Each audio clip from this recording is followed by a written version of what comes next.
Aspirants, welcome to the online platform of Jogta academy. जैसे आपको पता है, हमने Himachal Pradesh administrative services pre exam तथा इसके साथ ही अनदर ऑब्जेक्टिव एग्ज़ाम को ध्यान में रखते हुए एक सीरीज स्टार्ट की है जिसका नाम है क्वेस्ट 23। तो आज मैं आपके सामने लेके आया हूँ जनरल साइंस का लाइट का सेकंड पार्ट। पर अगर लाइट को स्टार्ट करने से पहले मैं आपके सामने कुछ इन्फॉर्मेशन शेयर करने जा रहा हूँ। तो यहाँ पे देखिए, हमारा चंडीगढ़ ब्रांच में हिमाचल प्रदेश एडमिनिस्ट्रेटिव सर्विसेज को लेके एक फाउंडेशन बैच स्टार्ट होने जा रहा है जो कि 21 अप्रैल से स्टार्ट होगा। तो आप यहाँ पे स्क्रीन पे दिए हुए नंबर 9779464470 पे कॉन्टैक्ट कर सकते हैं। तो चलिए अब अपनी वीडियो स्टार्ट करते हैं। तो हमारा पहला जो क्वेश्चन है लाइट 2 का, वो आपके सामने which of the following statement is are correct. तो इसमें से कौन सी स्टेटमेंट है जो कि करेक्ट है। Image form by plane mirror is virtual, laterally inverted and behind the mirror. Second statement आपके पास दे रखी है, magnification of plane mirror is always less than 1, focal length of plane mirror is infinity. तो students यहाँ पे देखिए, ये क्वेश्चन हमारा प्लेन मिरर के रिगार्डिंग है। तो इसमें हमारे पास कुछ टर्म्स है जो कि यूज़ हो रही हैं। One is magnification, another one is laterally inverted, फिर वर्चुअल, फोकल लेंथ। तो इनको समझने से पहले हम कुछ यहाँ पे कॉन्सेप्ट डिस्कस करने जा रहे हैं। तो देखिए, यहाँ पे देखिए, जब भी हम प्लेन मिरर को ड्रॉ करते हैं तो उसके दो सरफेस होते हैं।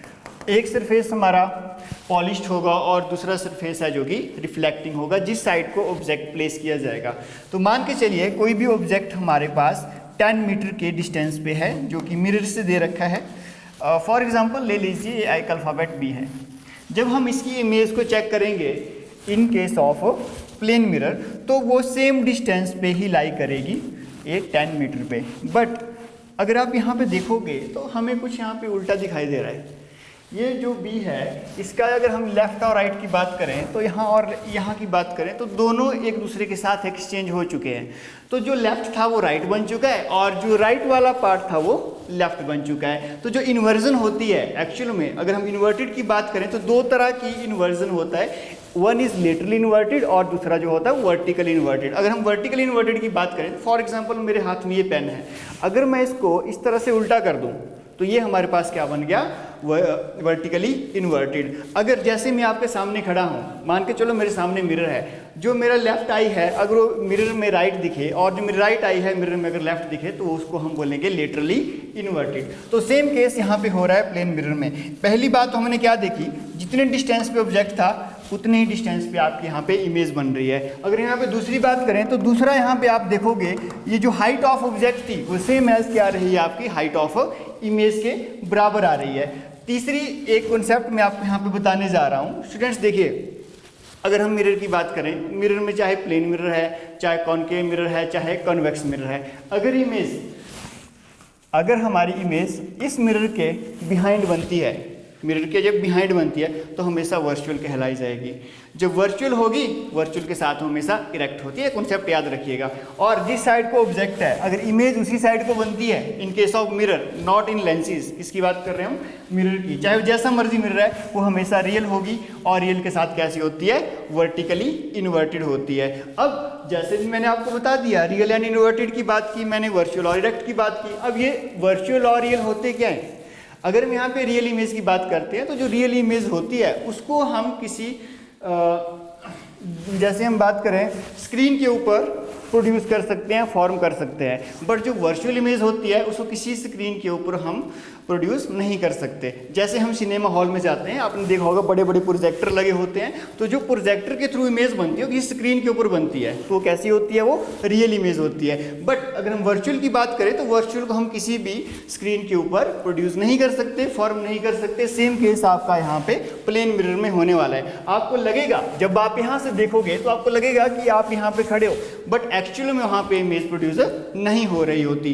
पर हमने यहाँ पे एक चीज़ देखा, जो साइज ऑफ ऑब्जेक्ट था वही साइज ऑफ इमेज देखने को मिल रहा था। तो अगर हम आपका क्वेश्चन के ऊपर आते हैं तो हमने देखा, image form by plane mirror is virtual, laterally inverted and behind the mirror. ये हमारे पास स्टेटमेंट सही थी, क्योंकि जो वर्चुअल थी हमने देखा यस इट इज़ वर्चुअल, क्योंकि बिहाइंड द मिरर बन रही थी। तो दो हमारे पास यहाँ पे चीज़ें सही होगी। तीसरा है laterally inverted, yes this is also right, क्योंकि जो लेफ्ट वाला पार्ट था वो हमारा राइट दिख रहा था और जो राइट वाला था वो लेफ्ट दिख रहा था। Second is magnification. What is magnification? Students, magnification का फॉर्मूला होता है height of image to the height of object. तो हमने देखा प्लेन मिरर के अंदर कि जो हाइट ऑफ इमेज और ऑब्जेक्ट थी दोनों क्या थी? सेम थी।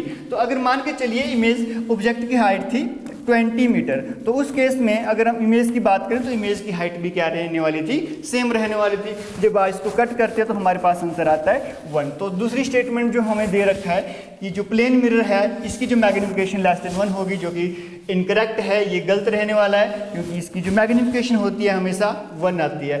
Third, focal length of the plane mirror is infinity. अब हम बात करते हैं फोकल लेंथ के ऊपर। देखिए स्टूडेंट्स, यहाँ पे अगर हम यहाँ पे प्लेन मिरर की बात करें, मान के चलिए ये मिरर है, कोई भी रे यहाँ पे इंसिडेंट कर रही है मिरर के ऊपर, पैरेलल इंसिडेंट कर रही है। जब यहाँ से रिफ्लेक्ट करेगी तो अपने पाथ से ये रिट्रेस हो जाएंगी। इट मीन्स ये वापस जाते हुए कहीं पे भी कन्वर्ज नहीं करेगी, कहीं पे भी मीट नहीं करेगी। तो इसका मतलब ये अगर मीट करती भी होंगी तो हम बोलेंगे कि ये कहीं ना कहीं इन्फिनिटी या फिर अनंत के पास मीट करेंगी, बट ये कभी इस तरह से मीट नहीं कर रही। जैसे पैरेलल रे यहाँ पे इंसिडेंट कर रही है, वापस उसी रास्ते से जा रही है, कहीं पे भी ये वापस जाते हुए किसी पर्टिकुलर पॉइंट में मीट नहीं कर रही। तो इसका मतलब जो इसकी फोकल लेंथ है वो क्या रहने वाली है? इन्फिनिटी रहने वाली है। तो अब देखते हैं थर्ड जो स्टेटमेंट था, focal length of plane mirror infinity, that is also right. तो हमने यहाँ पे क्या देखा? पहली जो स्टेटमेंट थी वो राइट थी, सेकंड रॉन्ग थी एंड थर्ड राइट थी। तो our answer will be D, only 1 and 3। चलिए नेक्स्ट क्वेश्चन के ऊपर। अब जो नेक्स्ट क्वेश्चन है हमारे पास, ये ह्यूमन आई से रिलेटेड है, जिसमें यहाँ पे मेगापिक्सल की बात की है, इमेज की बात की है कि कहाँ पे इमेज बनती है, यहाँ पे सेल्स की बात की है, कौन सेल की बात हो रही है, लंच टाइप की बात हो रही है। तो पहली जो स्टेटमेंट है, the resolution of human eye is 576 megapixel. Second statement is the image is form on प्यूपिल। Third is the cone cell in human eye are responsible for vision at low level, and last one is biconvex lens is found in human eye।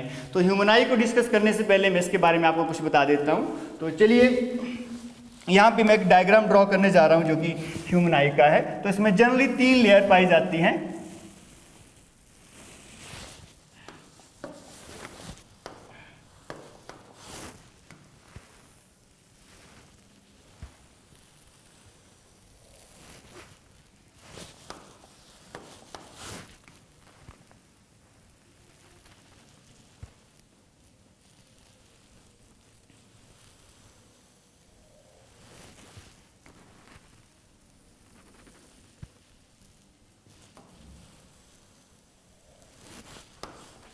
इसमें हम देखेंगे सबसे बाहर वाली जो layer है, जो outer most layer है, उसको बोलते हैं सक्लेरा।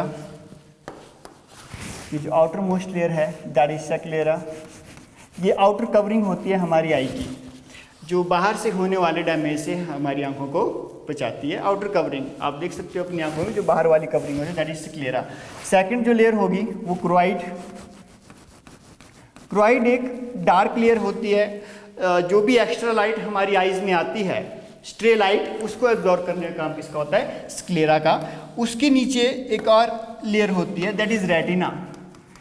जो एक्चुअल में इमेज बनती है, जो एक्चुअल में इमेज बनेगी किसी भी ऑब्जेक्ट की, वो बनती है रेटिना के ऊपर।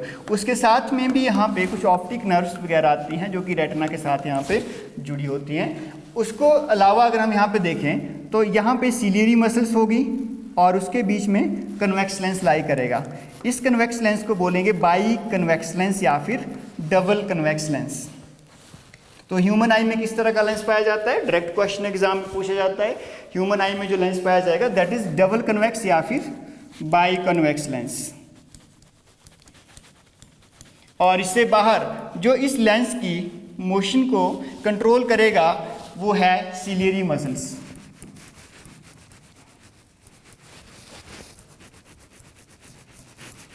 अब सिलियरी मसल्स के आगे अगर हम यहाँ पे थोड़ा सा देखें तो लेंस के आगे वाला पार्ट, इसको बोलेंगे आइरिस।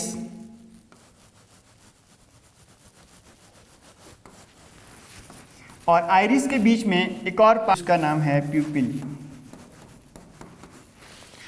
ये चीज़ तो थी ह्यूमन आई के बारे में। एक और चीज़ बता दूं, इसके बीच में एक फ्लूइड लाई करता है हमारे पास। यहाँ पे देखिए दो तरह के फ्लूइड लाई करेंगे। एक जो है वो रेटिना एंड लेंस के बीच में लाई करेगा, that is known as vitreous humour. One is vitreous humour and another is जो कि यहाँ पे कॉर्निया लाई करता है। यहाँ पे कॉर्निया लाई करेगा सबसे बाहर।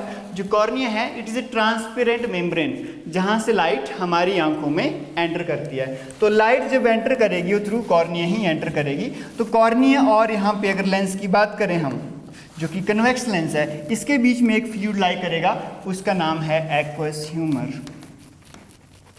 That is known as aqueous humour. ये जो फ्लूइड है इसमें लिक्विड पार्ट रहेगा और साथ में कुछ सॉल्ट रहते हैं जिनका काम लाइट को रिफ्रैक्ट करना वगैरह होता है। ओके स्टूडेंट्स, अगर हम यहाँ पे बात करें आगे रेटिना के ऊपर, तो रेटिना के ऊपर दो स्पॉट्स देखने को मिलेंगे। एक हमारे पास रहेगा येलो स्पॉट जो रेटिना के ऊपर है, और दूसरा यहाँ पे ऑप्टिक नर्व जहाँ पे रेटिना के साथ कनेक्ट करती है, वहाँ पे ब्लाइंड स्पॉट आता है। One is blind spot and another one is yellow spot. और जो ब्लाइंड स्पॉट है, ब्लाइंड स्पॉट की जो सेंसिटिविटी होती है लाइट को लेकर वो बिल्कुल जीरो होती है, क्योंकि यहाँ पे कोई लाइट सेंसिटिव सेल नहीं होते। और जो maximum number of light sensitive cell होंगे वो कहाँ पे देखने को मिलेंगे आपको, वो येलो स्पॉट के ऊपर देखने को मिलेंगे जो कि रेटिना के ऊपर लाई करता है। अब स्टूडेंट्स हम यहाँ पे कुछ चीज़ें बात करते हैं कि लाइट किस तरह से एंटर करेगी आइस के अंदर और किस तरह से इमेज बनती है। अब अगर हम यहाँ पे प्रोसेस की बात करें, सबसे पहले जो लाइट एंटर करेगी वो एंटर करेगी थ्रू कॉर्निया। अब जैसे कॉर्निया के थ्रू एंटर की, ये जो लेंस है थ्रू सिलियरी मसल, अगर लाइट ज़्यादा है, हमारी आंखों पे लाइट ज़्यादा है, तो आपने देखा होगा जब भी आप धूप में खड़े होते हैं तो हमारी आंखें बंद हो जाती हैं। जो बीच में पीपिल वाला पार्ट होता है वो क्या कर जाता है, सिकुड़ जाता है। अगर हम कहीं डार्क रूम में जाते हैं, जो पीपिल होता है आइज में वो थोड़ा रिलैक्स हो जाता है। तो यही चीज़ यहाँ पे होती है। जैसे पीपिल में एंटर की, ये अकॉर्डिंग टू लाइट अपने आप को क्या करेगा, एडजस्ट करेगा, ताकि ज़्यादा लाइट ना एंटर कर पाए, और अगर बहुत कम लाइट है तो इसकी इजीली एंटर करने दे। अब जैसे ही लाइट लेंस के ऊपर फोकस करेगी, ये लेंस इस इमेज को कहाँ पे बनाएगा, येलो स्पॉट के ऊपर बनाएगा। ध्यान देना, ये जो येलो स्पॉट है यहाँ पे एक्चुअल में इमेज हमारी बनती है। और नेचर कैसा होता है इस इमेज का, याद रखना, जो भी ह्यूमन आई में यहाँ पे इमेज बनेगी उसका नेचर होगा रियल। तो मैंने आपको पीछे भी बताया, जो भी इमेज कभी भी रियल होगी वो हमेशा कैसी होगी, इन्वर्टेड होगी। अब आपके माइंड में क्वेश्चन आएगा कि जब भी हम किसी ऑब्जेक्ट को देखते हैं तो हमें उल्टा क्यों नहीं दिखाई देता, हमें सीधा क्यों दिखाई देता है। ये मेन रीज़न क्या है, इसको जो सीधा करने का काम है ये है आपका ऑप्टिकल या ऑप्टिक नर्व्स का। जो भी सिग्नल हमारे पास यहाँ पे बनेंगे, जो भी यहाँ पे रियल और इन्वर्टेड इमेज बनेगी, उसको सीधा करने का काम, ब्रेन तक पहुँचाने तक का काम सिग्नल को, किसका काम है, वो ऑप्टिक नर्व का है। और ब्लाइंड स्पॉट क्या है, यहाँ पे इंटेंसिटी बिल्कुल जीरो होती है क्योंकि यहाँ पे कोई सेल नहीं होते। अगर हम यहाँ पे बात करें रेटिना की, तो रेटिना के ऊपर दो तरह के सेल देखने को आपको मिलते हैं जनरली। जो रेटिना के ऊपर सेल्स होते हैं वो दो तरह के होते हैं, एक को हम बोलते हैं कोन्स और दूसरा जो है वो कहलाएंगे रॉड्स। ये आपको नेम से ही पता चल रहा होगा, कोन शेप के होते हैं और जो रॉड्स हैं वो रॉड शेप के होते हैं। अब काम क्या होता है, डायरेक्ट क्वेश्चन एग्जाम में पूछा जाता है आपसे। कोन्स को याद रखिए फॉर कलर। तो कोन सेल आपके तीन तरह के होंगे, एक होगा जो रेड कलर को आइडेंटिफाई करेगा, एक ग्रीन को और तीसरा ब्लू को। और यहाँ पे अगर हम रॉड्स की बात करें, रॉड्स क्या करती है, जब भी आप डिम लाइट में होते हैं तो उस केस में लाइट को सेंस करना। तो कुछ पर्सन्स होते हैं जिनको शाम के टाइम नहीं दिखाई देता है, ब्लरी विजन होता है, उस केस में उनके रॉड सेल में प्रॉब्लम होती है या फिर रॉड सेल में कमी होती है। अगर किसी बंदे को कलर ब्लाइंडनेस है तो इट मीन्स या कोई कलर इसमें से जो भी कोन है वो क्या रहेगी, कम हो सकती है। हो सकता है रेड हो सकता है ग्रीन हो सकता है ब्लू हो। तो अगर कोन में कमी है तो उस केस में पर्सन को इन तीनों में से कलर दिखने में क्या आती है, प्रॉब्लम आती है। तो ध्यान रखना, सेल्स दो तरह के होते हैं। कोन्स का काम होता है कलर को डिस्टिंग्विश करना, आइडेंटिफाई करना, और जो रॉड्स का काम होता है वो डिम लाइट में आइडेंटिफाई करना कि किस तरह से सामने कोई पर्सन है, कोई ऑब्जेक्ट है या नहीं है। तो अब आज चलते हैं अपने क्वेश्चन के ऊपर। यहाँ पे देखिए, तो अब आप इजीली सॉल्व कर लोगे इस क्वेश्चन को, बहुत ही इजी लगेगा। तो हमने क्या बोला था, the resolution of human eyes 570 megapixel. चलो इसको मैं बताता हूँ, ये वैसे करेक्ट ऑप्शन है। दूसरा, image formed is on pupil, no. जो इमेज थी वो कहाँ पे फॉर्म हो रही थी, वो बन रही थी आपकी रेटिना के येलो स्पॉट के ऊपर। ओके स्टूडेंट्स, तो वहाँ पे इमेज बनती थी, तो सेकंड वाला आपका रॉन्ग हो गया। Third, cone cell in human eyes are responsible for vision at low light level, no. This is also incorrect. क्यों? क्योंकि जो लो लाइट में देखने के लिए रिस्पॉन्सिबल होते थे वो थे आपके रॉड सेल। तो कौन हमारे पास यहाँ पे रॉन्ग होगा। Next one is biconvex lens is found in human eye, that is correct. Biconvex is found in human eye. अब पहले की बात करते हैं, resolution of human eye is 576 megapixel. What is students pixel? Pixel की अगर हम यहाँ पे बात करें तो पिक्सल का मतलब होता है यहाँ पे पिक्चर एलिमेंट। पिक्चर एलिमेंट, जब भी हमारे रेटिना के ऊपर कोई भी इमेज बनती है तो कितने मेगापिक्सल की होती है वो जनरली 576 मेगापिक्सल की होती है। ओके स्टूडेंट, इस चीज़ को ध्यान रखना, ये एग्जाम में क्वेश्चन आता है। अगर हम एप्पल आईफोन की बात करें तो उससे भी कहीं ज़्यादा ये देखने को मिलती है। आप सोच सकते हो हमारी आइस किस तरह से इमेज को आइडेंटिफाई करने का काम करती है। तो यहाँ पे देखेंगे पहला और चौथा स्टेटमेंट हमारे पास सही है, तो ऑप्शन लास्ट 1 और 4 इज करेक्ट, बाकी दोनों यहाँ पे रॉन्ग है। चलिए नेक्स्ट क्वेश्चन के ऊपर। अब हमारे पास क्वेश्चन है, which of the following statements is are correct. पहली दे रखी है, the mass density of kerosene is less than that of water. Second is the ability of medium to reflect light is expressed as optical density. तो ये students देखो, ऐसा question आपको पिछले एग्जामों में पूछा गया था। तो अगर आप यहाँ पे नोट डाउन करोगे कुछ चीज़ें, तो यहाँ पे डेंसिटी की बात हो रही है। एक हमारे पास मास डेंसिटी और जो दूसरा है दैट इज ऑप्टिकल डेंसिटी। क्या दोनों एक चीज़ है? नो स्टूडेंट्स, दोनों अलग अलग चीज़ें हैं। जब हम मास डेंसिटी की बात करते हैं तो उसमें हमारे पास कॉन्सेप्ट आ जाता है मास का, और जब हम लाइट डेंसिटी की बात करते हैं, ऑप्टिकल डेंसिटी की बात करते हैं, तो उस केस में जो कॉन्सेप्ट होगा वो स्पीड ऑफ लाइट का होगा। अब देखिए डेंसिटी होती क्या है, थोड़ा सा मास डेंसिटी की बात कर लेते हैं। What is mass density? तो मास डेंसिटी का आपने जनरली फार्मूला ही पढ़ा होगा साइंस की बुक में जनरली। तो मास डेंसिटी होता है मास पर यूनिट वॉल्यूम। मास पर यूनिट वॉल्यूम, मान के चलिए कोई भी चीज़ है, मैंने एक क्यूब लिया, 1 क्यूबिक सेंटीमीटर की बात की, एक क्यूब लिया जिसकी लेंथ 1 सेंटीमीटर है, ब्रेड्थ 1 सेंटीमीटर है, हाइट 1 सेंटीमीटर है। और दूसरे केस में भी हमने क्या किया है, क्यूब ले लिया, उसमें भी क्या है, length 1 centimetre, breadth 1 centimetre, again height 1 centimetre. एक में हमने क्या किया स्टूडेंट्स, एक में हमने देखो मान के चलो वाटर डाल दिया और दूसरे में हमने केरोसिन डाल दिया। अब हमने क्या देखा, दोनों का वॉल्यूम सेम है, दोनों का वॉल्यूम सेम है, इसका भी और इसका भी। बट अगर हम यहाँ पे पार्टिकल्स की बात करें, इन केस ऑफ लिक्विड, दोनों ही लिक्विड है, केरोसिन ऑयल की बात करें और यहाँ पे वाटर की बात करें, तो इन केस ऑफ केरोसिन जो मास होगा केरोसिन का वो लेस होगा एज कंपेयर टू वाटर। अगर हम यहाँ पे केरोसिन की बात करें तो जो उसकी डेंसिटी होती है 0.81 ग्राम पर क्यूबिक सेंटीमीटर, और जो वाटर की डेंसिटी होती है वो रहेगी 1 ग्राम पर क्यूबिक सेंटीमीटर। मतलब क्या हुआ कि अगर हमने एक ऐसा क्यूब बनाया जिसकी लेंथ, ब्रेड्थ और हाइट 1 सेंटीमीटर है, तो उसमें जो मास आएगा केरोसिन का वो जस्ट 0.81 ग्राम होगा। और सेम अगर यहाँ पे वॉल्यूम लिया जाए तो उस केस में जो वाटर का मास होगा वो 1 ग्राम होगा। तो इस तरह से हमने देखा कि जो डेंसिटी होगी केरोसिन की, मास डेंसिटी, वो क्या है, लेस देन वाटर। तो फर्स्ट जो स्टेटमेंट थी वो क्या है, आपकी करेक्ट थी। आगे हम देखते हैं लाइट ऑप्टिकल डेंसिटी के बारे में। जब हम ऑप्टिकल डेंसिटी की बात करते हैं तो उस केस में बात की जाती है स्पीड ऑफ लाइट की। तो आपको यहाँ पे ज़्यादा नहीं बताऊंगा क्योंकि इसके पीछे बहुत कॉन्सेप्ट हैं। तो हम जनरली अगर हम यहाँ पे बात करें अकॉर्डिंग टू योर सिलेबस, जितना ज़्यादा मीडियम डेंसर होगा, जितना ज़्यादा मीडियम डेंसर होगा, मतलब जिस भी मीडियम में अगर लाइट पास कर रही है, अगर उसकी स्पीड कम हो जाती है, अब यहाँ पे ऑप्टिकल डेंसिटी की बात हो रही है, मास डेंसिटी की नहीं हो रही, इस चीज़ का ध्यान देना।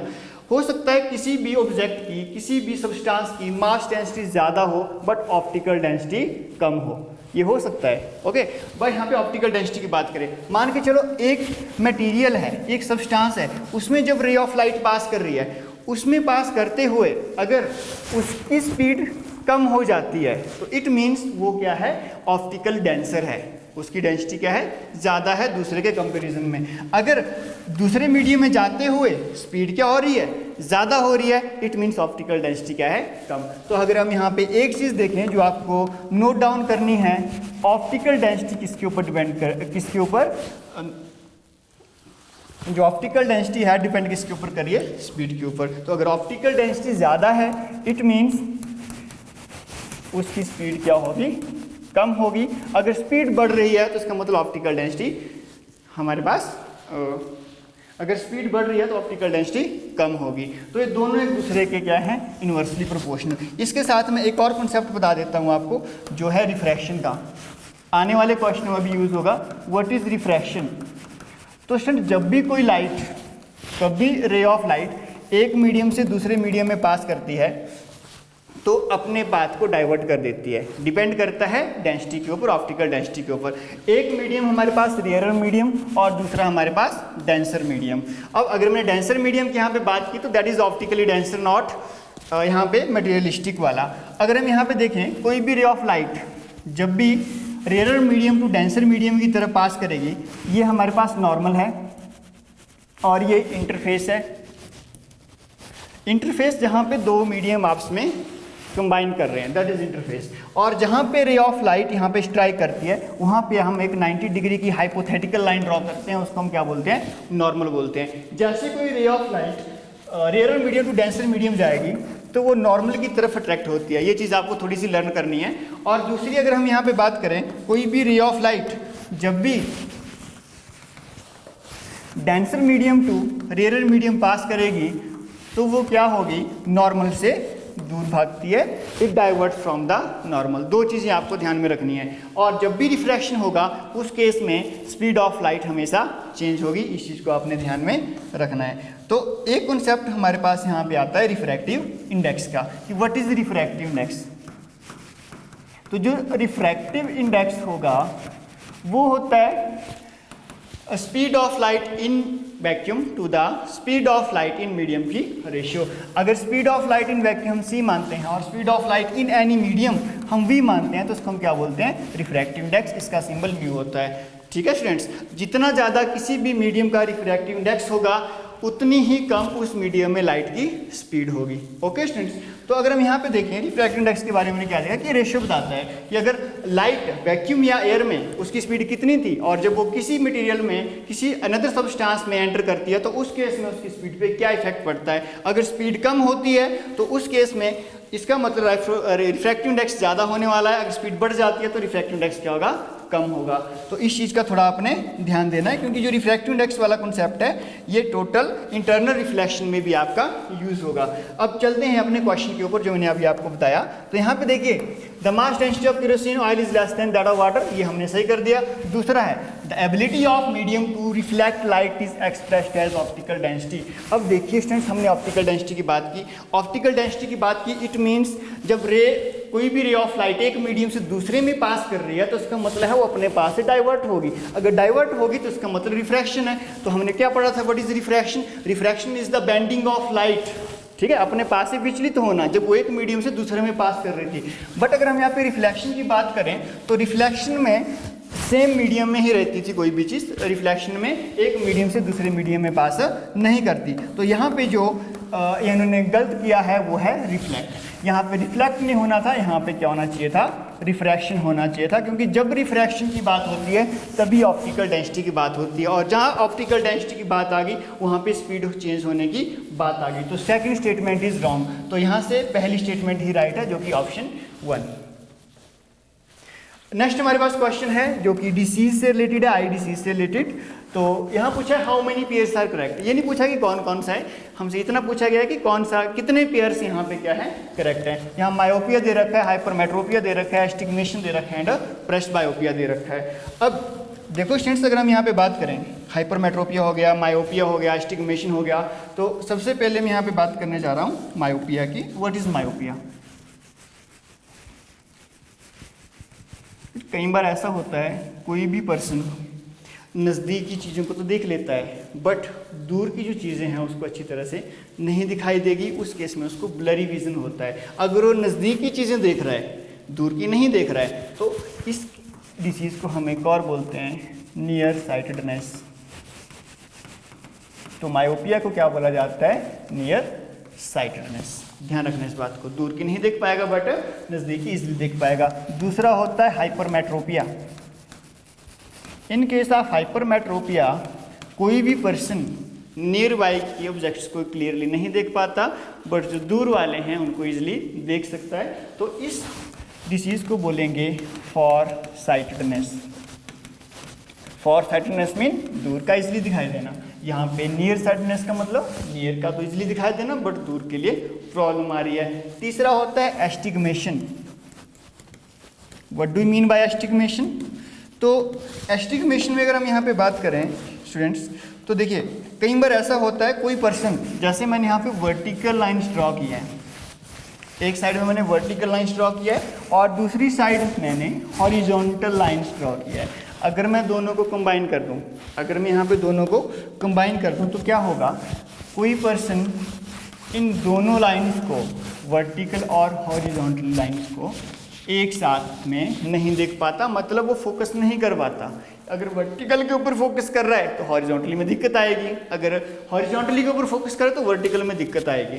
ठीक है, तो इस केस में जो भी उसको प्रॉब्लम आती है, ठीक है, उसको हम क्या बोलते हैं, एस्टिग्मेशन बोलते हैं। एक और होता है प्रेसबायोपिया। जो प्रेसबायोपिया होता है वो जनरली होता है एल्डरी एज बंदों में, जो बूढ़े हुए होते हैं। क्यों? क्योंकि जो सिलियरी मसल्स होती हैं, जो मैंने अभी आपको बताया था, ये हमारे पास क्या है, कन्वेक्स लेंस, इसको जो होल्ड करने का काम करती थी, इसके जो फोकस को चेंज करने का काम करती थी वो था सिलियरी मसल्स। जैसे बंदा बूढ़ा होता रहता है तो उसके साथ जो सिलियरी मसल्स हैं उसमें स्टिफनेस आ जाती है। अगर किसी चीज़ में स्टिफनेस आ जाए इसका मतलब वो लेंस को कॉन्ट्रैक्ट करना या एक्सपेंड करने में क्या होगी, दिक्कत होगी। तो जनरली उस केस में पर्सन का जो दूर का या फिर नज़दीक का वो अच्छी तरह से नहीं दिखाई देता, तो ब्लरी विजन आता है। तो उस केस को हम क्या बोलते हैं, प्रेसबायोपिया बोलते हैं। अगर हम यहाँ पे बात करें अब इनके करेक्ट करने की, तो यहाँ पे अगर आप देखोगे तो सभी के सभी सही हैं। मायोपिया के लिए हम कनकेव लेंस का यूज़ करेंगे, हाइपरमेट्रोपिया के लिए कन्वेक्स का करेंगे, एस्टिग्मेशन के लिए सिलिंड्रिकल का करेंगे जिसमें हॉरिजॉन्टल और वर्टिकल लाइन दोनों ही आ जाएंगी। प्रेसबायोपिया के लिए बाइफोकल का, बाइफोकल मीन कनकेव कन्वेक्स दोनों यूज़ होंगे। तो इसलिए सारे के सारे पेयर क्या रहेंगे, करेक्ट रहेंगे। ओके, नेक्स्ट हमारे पास है an air bubble in water will act as. ये क्वेश्चन आपका एग्जाम में पूछा गया था। तो अगर हम यहाँ पे देखें एयर बबल की अगर हम बात करें किसकी तरह एक्ट करेगा, यहाँ पे मिरर की बात हो रही है, यहाँ पे लेंस की बात हो रही है। तो स्टूडेंट्स इस क्वेश्चन को करने से पहले मैं एक चीज़ आपको बता दूँ, अगर हम यहाँ पे लेंस की बात करें जनरली तो दो तरह के लेंस होंगे, one is concave lens and another one is convex lens. अगर हम यहाँ पे कन्वेक्स लेंस की बात करें, यहाँ पे जो कन्वेक्स लेंस होगा इसमें जब भी कोई भी ray of light parallelly enter करती है, कोई भी लाइट जब पैरेलली एंटर करती है तो वो आफ्टर रिफ्रैक्शन किसी पर्टिकुलर पॉइंट पे कन्वर्ज होगी, तो इसको हम बोलेंगे कन्वर्जिंग लेंस। ओके, ये डायरेक्ट क्वेश्चन भी पूछा गया है एग्जाम में। यहाँ पे मैं एमसीक्यू नहीं डिस्कस कर रहा, बट जो कन्वेक्स लेंस होगा वो क्या कहलाया जाएगा, कन्वर्जिंग, क्योंकि आफ्टर रिफ्रैक्शन वो एक्चुअली में किसी पॉइंट के ऊपर मीट कर रही है। दूसरा हमारे पास केस होता है that is convex lens, sorry concave lens. In case of concave lens जब भी कोई भी पैरेलल रे ऑफ लाइट हिट करेगी इस लेंस को, तो आफ्टर रिफ्रैक्शन वो एक्चुअली में फोकस पे मीट नहीं होगी, वो क्या कर जाएंगी, अपने पास से डाइवर्स कर जाएंगी। तो ये केस किसका रहेगा आपके पास, कनकेव लेंस का रहेगा। तो कनकेव लेंस को हम किस नाम से जाने जाते हैं, डाइवर्जिंग लेंस के नाम से जाने जाते हैं। इस पॉइंट को नोट डाउन करके रखना क्योंकि मैक्सिमम टाइम क्वेश्चन पूछा जाता है। Concave lens is known as diverging lens and convex lens is known as converging lens. अब आते हैं हम यहाँ पे क्वेश्चन के ऊपर जो एयर बबल का दे रखा था। अब मैंने आपको यहाँ पे रिफ्रैक्शन की बात भी की थी, डेंसर और एयर मीडियम की, वही कॉन्सेप्ट यहाँ पे होने वाला है। अब देखिए यहाँ पे मेरे पास एक एयर बबल है, इसमें क्या होने वाला है, इसको हमने कहाँ रखा, वाटर में, बाहर वाटर, ये एयर बबल।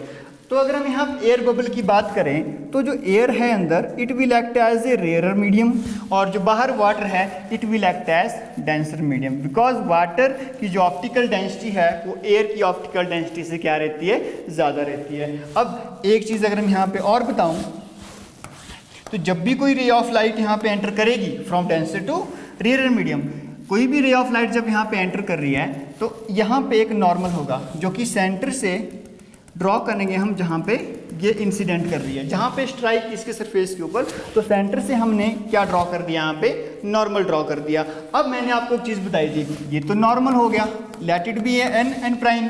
अब जैसे ही ये एंगल ऑफ इंसिडेंस था, this is angle of incidence, अब यहाँ पे जैसे ही डेंसर टू रेयर मीडियम कोई भी रे ऑफ लाइट पास करती है, तो मैंने आपको बताया था वो नॉर्मल से अवे जाती है, दूर भागती है, डाइवर्ट होती है। तो क्या करेगी, नॉर्मल से दूर भागेगी, तो ये जो रे ऑफ लाइट है वो यहाँ पे चलेगी। अगर हम दूसरे केस की बात करें तो दूसरे में यहाँ पे फिर से रिफ्रैक्शन होने वाला है।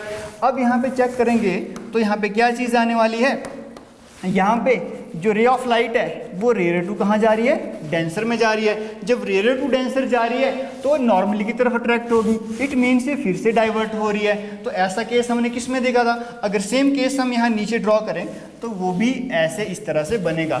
जब भी पैरेलल रे ऑफ लाइट्स यहाँ पे पास कर रही थी तो अपने पास से क्या हो रही थी, वो डाइवर्स हो रही थी। ये केस डाइवर्जन का कहाँ पे आ रहा था, जब जैसे मैं अभी आपको बताया वो बात हो रही थी कनकेव लेंस के अंदर। तो अगर हम यहाँ पे बात करें, जैसे मैंने आपको बताया air bubble in water will act as, ये रहेगा आपका option B, concave lens, this is the right option. अब स्टूडेंट्स देखो, बहुत ही इंपॉर्टेंट क्वेश्चन है आपके सामने, इसमें 3 टॉपिक डिस्कस किए जा रहे हैं। देखो, rainbow is a phenomena that is caused bye, जो इंद्रधनुष होता है जिसको आप अक्सर कब देखते हो, जब भी बारिश होती है, बारिश से पहले देखा जाता है, ठीक है। किसकी वजह से होगा, जब भी एटमॉस्फेयर में वाटर ड्रॉपलेट्स देखने को मिलती है उस केस में आपको रेनबो दिखाई देता है। और दिखाई कहाँ देगा, ये हमेशा सन के अपोजिट होगा, इस चीज़ को भी ध्यान देना, ये भी एग्जाम में क्वेश्चन बनता है। तो ऑप्शन दे रखे थे किसकी वजह से होगा, पहला है टोटल इंटरनल रिफ्लेक्शन, दूसरा है रिफ्रैक्शन, थर्ड इज डिस्पर्शन, आगे दे रखा है रिफ्लेक्शन, रिफ्रैक्शन, फिर स्कैटरिंग, फिर डिस्पर्सन ऑफ लाइट। तो इसको करने से पहले देखो आपको सारी चीज़ें क्लियर हो जाएगी, क्योंकि हमने रिफ्रैक्शन पढ़ लिया है, ठीक है। हम बात करते हैं डिस्पर्सन की। What is dispersion of light, देखिए स्टूडेंट्स, एक हमारे पास प्रिज्म होता है, जब भी प्रिज्म में से वाइट लाइट पास करती है, हमने वाइट लाइट की बात की, सनलाइट की, और जो वाइट लाइट होती है इसमें 7 कलर्स होते हैं। वाइट लाइट में कितने कलर्स होते हैं, 7 कलर्स, इस चीज़ को ध्यान दीजिए। अब जब भी ये प्रिज्म में से पास करेगी तो आपको पता है, जो मैंने आपको इलेक्ट्रोमैग्नेटिज्म में पढ़ाया था, जो प्रीवियस लेक्चर था, जिसने नहीं देखा उसको पहले देख लीजिएगा, तभी आपको ये कॉन्सेप्ट क्लियर होने वाला है। तो जब भी यहाँ पे क्या कर रही है, वाइट लाइट प्रिज्म में से पास करेगी तो हर एक कलर की अपनी वेवलेंथ होगी, हर एक कलर की अलगली अपनी वेवलेंथ होगी, तो उसी हिसाब से ये डेविएट करेगी। तो इस तरह से हमारे पास अलग अलग डेविएशन होगी हर एक कलर की। ओके स्टूडेंट्स, तो जो सबसे ज़्यादा डेविएट करेगा कलर वो है वायलेट। तो अब मैंने आपको विबग्योर करके बताया था, जैसे मैंने विबग्योर करके बताया था, तो सबसे ज़्यादा डाइवर्जन होती है वो वायलेट कलर की होती है। वाई, क्योंकि इसकी फ्रिक्वेंसी ज़्यादा है, अगर फ्रिक्वेंसी ज़्यादा है तो डाइवर्जन क्या है इसका, ज़्यादा है, ये मैंने आपको बताया भी था। अब यहाँ पे जो सबसे कम डेविएट करेगी वो कौन सी है, रेड लाइट। जो जिसकी डेविएशन सबसे कम है वो रेड लाइट, बिकॉज इसकी वेवलेंथ क्या है, ज़्यादा। अगर वेवलेंथ ज़्यादा है तो स्कैटर क्या करेगी, कम करेगी। ये भी मैंने आपको बताया था, रेलिक जो लॉ था उसने जो दिया था कि जो इंटेंसिटी ऑफ रेडिएशन होती है वो इन्वर्सली प्रोपोर्शनल होती है हमारे पास वेवलेंथ की पावर 4। जितनी ज़्यादा वेवलेंथ उतनी ही कम इंटेंसिटी ऑफ स्कैटरिंग, और जितनी कम वेवलेंथ उतनी ज़्यादा इंटेंसिटी ऑफ स्कैटरिंग। इसको प्रीवियस लेक्चर में देख लेना आपने। अभी हम बात कर रहे हैं जस्ट डिस्पर्शन की। तो डिस्पर्शन ऑफ लाइट क्या होता है, जब भी वाइट लाइट प्रिज्म में से पास करती है तो अपने 7 कलर्स में ये डिवाइड हो जाती है, that is dispersion of light. एक कॉन्सेप्ट और आता है students, that is total internal reflection. तो इसके बारे में आपको थोड़ा सा बता देता हूँ। What is total internal reflection, internal reflection generally students कुछ केस ऐसे होते हैं हमारे पास, अगर रे ऑफ लाइट डेंसर मीडियम से रेयर मीडियम में पास कर रही है, कुछ केसेस में, यहाँ पे ज़्यादा डिस्कस नहीं करेंगे, आपको चीज़ याद रखनी है कि जब भी ray of light denser to rare में पास करेगी तो कुछ ऐसे एंगल्स बनते हैं, उस केस में वो वापिस उसी मीडियम में आ जाती है, that is total internal reflection. तो ध्यान देना, डायरेक्ट क्वेश्चन आता है कि रे ऑफ लाइट कहाँ से कहाँ पास करती है, तो रे ऑफ लाइट को डेंसर टू रेयर में जाना पड़ेगा, ना कि रेयर टू डेंसर, इस चीज़ का ध्यान देना। तो उस केस में क्या होगा, टोटल इंटरनल रिफ्लेक्शन होगा। जो ब्रिलियंस ऑफ डायमंड्स होता है और ऑप्टिकल फाइबर्स आप देखते हो, उस केस में किसकी बात होती है, टोटल इंटरनल रिफ्लेक्शन की बात होती है। आइए क्वेश्चन के ऊपर। तो अब हमने देखा रेनबो के ऊपर, रेनबो की बात की, तो अब हम यहाँ पे वाटर ड्रॉपलेट लेते हैं, क्योंकि जब भी रेनबो प्रोड्यूस होता है तो उस केस में हम वाटर ड्रॉपलेट की बात करेंगे। अब रेनबो भी दो तरह के होंगे, मैं जस्ट सिंपल केस ले रहा हूँ प्राइमरी रेनबो का। दो तरह के रेनबो देखने को मिलते हैं, प्राइमरी एंड सेकेंडरी। यहाँ पे जस्ट प्राइमरी रेनबो, क्योंकि हमें जस्ट चेक करना है किसकी वजह से होता है। तो मान के चलिए यहाँ पे एक रे ऑफ लाइट है, कोई भी रे ऑफ लाइट वाइट, जैसे कि हमने बात की, हम यहाँ पे वाइट कलर की लाइट ले रहे हैं सन की।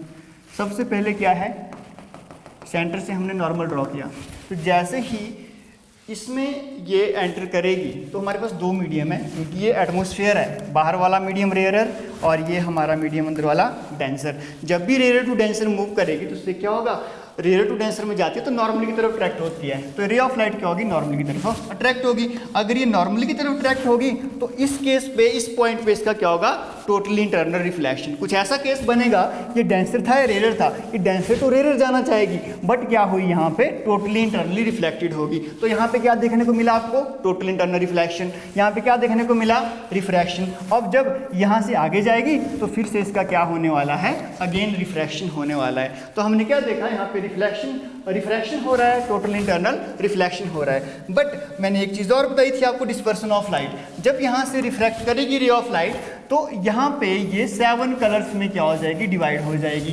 अगर 7 कलर में डिवाइड हो जाएगी तो हर एक जो कलर है उसका अलग तरह से क्या होने वाला है, टोटल इंटरनल रिफ्लेक्शन होने वाला है। ओके, तो हमने क्या देखा, इस केस में एक तो डिस्पर्सन ऑफ लाइट हुआ, क्योंकि व्हाइट लाइट 7 कलर में जा रही है। दूसरी बात यहाँ पे रिफ्रैक्शन हो रहा है। तीसरा यहाँ पे टोटल इंटरनल रिफ्लेक्शन हो रहा है। तो आइए क्वेश्चन के ऊपर। तो हमने देखा the rainbow is a phenomena that is caused by, हमारे पास total internal reflection, yes that is true. Refraction, ये भी ट्रू। और dispersion of light, that is true. तो option A is right answer. Okay students, आगे छोटा सा concept है जो हमने ऑलरेडी पढ़ लिया है। Twinkling of star is due to refraction of light, और दूसरा बोला है blue colour of the sky is due to scattering of light. तो थोड़ा सा डिस्कस कर लेते हैं इसके बारे में भी, what is scattering of light and why star twinkle. तो अगर आप एक चीज़ देखोगे स्टूडेंट्स, ये हमारी अर्थ है, यहाँ पे सरफेस के मान के चलो आप है, और यहाँ पे बहुत सारी गैसेज हैं। आपको पता है जो एटमॉस्फेयर है वो गैसेज से बना है, और इनकी जो डेंसिटी है वो वेरी करती रहती है। गैसेज है, एटमॉस्फेयर तो वेरी करती रहेगी। और मान के चलो यहाँ पे स्टार है, मान के चलो यहाँ पे स्टार है, और आपको एक चीज़ भी पता है, जैसे आप अर्थ से बाहर की तरफ जाओगे तो अर्थ के ऊपर यहाँ पे सरफेस पे गैसेस की डेंसिटी ज़्यादा है एज कम्पेयर टू स्टार, क्योंकि जब भी हम स्टार की तरफ जा रहे हैं तो बीच में वैक्यूम आ जाता है, तो इट इज़ रेयर मीडियम। यहाँ पे तो रेयर मीडियम हो गया, तो यहाँ पे डेंसर टू रेयर, जब भी कोई भी रे ऑफ लाइट कहाँ से आएगी, रेयरर टू डेंसर मीडियम में जाएगी तो अपने पास से डाइवर्ट होगी। अगर ये अपने पास से डाइवर्ट हो रही है तो उसको बहुत सारी डाइवर्जन का सामना करना पड़ेगा। क्यों, ये जो बीच में यहाँ पे एटमॉस्फेयर आ रहा है, इसकी लेयर्स एक तरह से कांस्टेंट नहीं है, इसमें वेरिएशन हो रही है। तो जब भी कोई रे ऑफ लाइट आएगी वो इस तरह से यहाँ पे हमारे पास पहुँचेगी। तो जो यहाँ पे पोजीशन देखोगे आप स्टार की, वो कभी यहाँ पे दिखाई देगी, कभी यहाँ पे दिखाई देगी, कभी यहाँ पे, कभी यहाँ पे। तो इससे ये अपीयर होगा कि वो ट्विंकल कर रहे हैं, वो टिमटिमा रहे हैं। तो ट्विंकलिंग ऑफ स्टार के लिए कौन सा फिनोमेना है, that is refraction of a light. Another concept हमारे पास है that is scattering. What do you mean bye scattering of light students? एक होता है रिफ्लेक्शन और दूसरा होता है स्कैटरिंग। अगर हम यहाँ पे रिफ्लेक्शन की बात करें तो जब भी कोई रे ऑफ लाइट किसी मीडियम के ऊपर स्ट्राइक करती है तो वापस उसी मीडियम में बाउंस बैक हो जाती है, ठीक है, ये होता है रिफ्लेक्शन ऑफ लाइट। एक हमारे पास होता है स्कैटरिंग। स्कैटरिंग में भी आगे री इमिट होगी, ठीक है, कोई भी पार्टिकल है, डस्ट पार्टिकल है, कुछ भी है, उसके ऊपर जब भी लाइट आएगी, जब भी लाइट इसके ऊपर आएगी तो क्या करेगा, लाइट में तो फोटोन्स होते हैं, लाइट में फोटोन्स हैं, इन फोटोन्स को क्या करेगी, अब्जॉर्ब करेगी। मैंने यहाँ पे फोटोन टर्म यूज़ की, ये प्रीवियस लेक्चर में मैंने डिस्कस किया अच्छी तरह से, वहाँ पे आप देख लीजिएगा। ओके, अब ये यहाँ पे फोटोन की बात की, फोटोन की एनर्जी को क्या करेगा, अब्जॉर्ब करेगा। जैसे अब्जॉर्ब करेगा उसके बाद चारों डायरेक्शन में क्या कर देगा, री एमिट कर देगा, दैट इज स्कैटरिंग। बहुत सारे स्टूडेंट्स स्कैटरिंग और रिफ्लेक्शन में कंफ्यूज हो जाते हैं, बहुत सारी बुक्स में चीज़ रॉन्ग भी लिखी होती है। तो स्कैटरिंग क्या होता है, जब भी रे ऑफ लाइट यहाँ पे अब्जॉर्ब होगी उसके बाद वो री इमिट होना, that is scattering of light. अगर हम बात करें यहाँ पे स्कैटरिंग की, तो आपको एक चीज़ पता है विबग्योर, अकॉर्डिंग टू रेलिग एक्सपेरिमेंट, उसके अकॉर्डिंग क्या था, इंटेंसिटी ऑफ जो लाइट थी वो इन्वर्सली प्रोपोर्शनल किसके थी, वो तो वेवलेंथ के इनवर्सली प्रोपोर्शनल थी लैम्डा, जो हमारे पास क्या है वेवलेंथ। जितना ज़्यादा वेवलेंथ उतनी कम इंटेंसिटी, मतलब उतनी कम क्या होगी स्कैटरिंग होगी, और जितनी कम वेवलेंथ उतनी ज़्यादा स्कैटरिंग होगी। बट अगर हम यहाँ पे स्काई की बात करें, स्काई तो उसी हिसाब से तो वायलेट कलर को ज़्यादा क्या करना चाहिए था, उसको वायलेट कलर को ज़्यादा स्कैटर करना चाहिए था, हमको दिखना चाहिए था। बट यहाँ पे ब्लू ही क्यों आता है, तो इसके पीछे क्या रीज़न है, जो वायलेट कलर है वो एटमॉस्फेयर में ज़्यादा एब्जॉर्ब हो जाता है। और दूसरी बात ये जो ब्लू कलर है ये इसको देखने के लिए हमारी आई ज़्यादा सेंसिटिव होती है एज कम्पेयर टू वायलेट, तो इसलिए हमको ब्लू कलर दिखाई देता है ना कि वायलेट दिखाई देता है। ओके, तो अब यहाँ पे आते हैं अपने क्वेश्चन के ऊपर। Twinkling of star is due to reflection of light, it is right. Last one, blue colour of sky is due to scattering of light, this one is also right. तो यहाँ पे दोनों के दोनों ऑप्शन क्या हैं आपकी करेक्ट हैं। तो स्टूडेंट्स इस तरह से हमारा आज का लेक्चर था। होपफुली आपको अच्छा लगा होगा। अगर अच्छा लगा है तो इसको प्लीज़ शेयर कीजिए, लाइक कीजिए, अपने फ्रेंड्स तक पहुंचाइए ताकि उनको भी कॉन्सेप्ट के बारे में क्लियरिटी हो जाए। ओके, अगर हम यहाँ पे बात करें स्टूडेंट्स जोग्टा एकेडमी पब्लिकेशंस की, तो ये हमारे हिमाचल की बुक है जो कि 3rd एडिशन है। नेक्स्ट एडिशन पे भी अभी काम चला है, जल्दी ही आपके सामने पेश की जाएगी। अगर हम यहाँ पे देखें ना, आपने कोई भी एग्जाम दिया होगा या अगर आपने चेक किया होगा तो मैक्सिमम क्वेश्चन हमारे हिमाचल प्रदेश की बुक से देखने को मिलते हैं, जो कि नंबर 1 पे चली है ट्रेंडिंग पे। अगर हम यहाँ पे देखें ट्रेंडिंग पे नंबर 1 पे रही है, आप परचेज कीजिए, देखिए इसकी हर एक लाइन के ही अपना मीनिंग है। ओके, तो इसके ऊपर थोड़ा फोकस रखना। और भी बहुत सारी पब्लिकेशन है एचएस मेंस की, यहाँ पे प्रीवियस ईयर पेपर हो गया आपके पास, प्री की हो गए, मेंस की हो गए। अब एक और बात यहाँ पे बताने जा रहा हूँ, अनाउंसमेंट करने जा रहा हूँ। यहाँ पे इकोनॉमिक सर्वे और जो बजट है उसके ऊपर भी अभी काम चला है, जल्दी ही आपके सामने पेश किया जाएगा।